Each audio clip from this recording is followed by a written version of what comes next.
नमस्कार प्रिय आत्माओं, आप देख रहे हैं झलक दिव्य ज्ञान। आज की यह चर्चा कोई साधारण कथा नहीं है। आज हम उस अनुभव की बात करेंगे जिसे शब्द नहीं केवल आत्मा समझ पाती है। भक्तों, जब महादेव किसी को चुनते हैं तो ढोल नहीं बजते, आकाश नहीं फटता और कोई घोषणा नहीं होती, लेकिन उस व्यक्ति का जीवन धीरे धीरे वैसा नहीं रहता जैसा पहले था। यदि आपके साथ भी कुछ ऐसा घट रहा है जिसे आप समझ नहीं पा रहे तो यह वीडियो अंत तक अवश्य देखिए। मुख्य भाग 1। शिव की कृपा शोर नहीं करती। भक्तों, हम अक्सर सोचते हैं कि यदि भगवान प्रसन्न होंगे तो जीवन में चमत्कार होंगे, लेकिन शिव की कृपा चमत्कार नहीं, परिवर्तन होती है। एक दिन अचानक आपको वही चीज़ें बोझ लगने लगती है जिनके लिए आप कभी दौड़ते थे। भीड़ में होते हुए भी मन अकेला रहना चाहता है। लोगों की बातें कम और मौन अधिक समझ में आने लगता है। यह कोई अवसाद नहीं है, यह अंतर्मुखी यात्रा की शुरुआत है। मुख्य कथा भाग 2। जब भीतर कुछ टूटता नहीं बदलता है, जिन पर शिव दृष्टि पड़ती है उनका अहंकार टूटता नहीं, वह गल जाता है। वे अचानक खुद को सही साबित करने की इच्छा खोने लगते हैं। विवाद में जीतने की जगह शांति चुनने लगते हैं।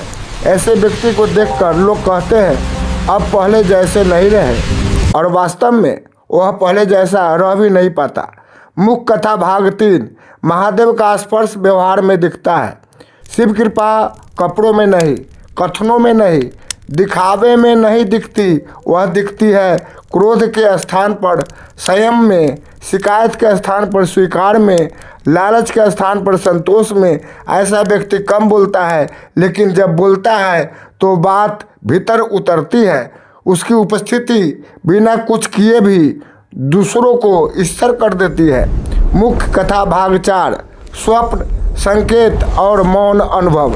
भक्तों, शिव कृपा पाने वाला व्यक्ति अक्सर कुछ स्वप्न देखने लगता है। कोई प्रकाश, कोई पर्वत, कोई साधु, या बस गहरा मौन। हर स्वप्न संकेत नहीं होता, लेकिन जब स्वप्न डर नहीं शांति दे तो समझिए अब चेतन में शिव उतर रहे हैं। और सबसे बड़ा संकेत यह है कि आपको इन अनुभवों को किसी को साबित करने की इच्छा नहीं होती। मुख्य कथा भाग 5। दुख में भी ईश्वर से दूरी नहीं। शिव कृपा का सबसे बड़ा प्रमाण यह नहीं कि जीवन में दुख नहीं आता, बल्कि यह है कि दुख आने पर भी ईश्वर से शिकायत कम और समर्पण अधिक होता है।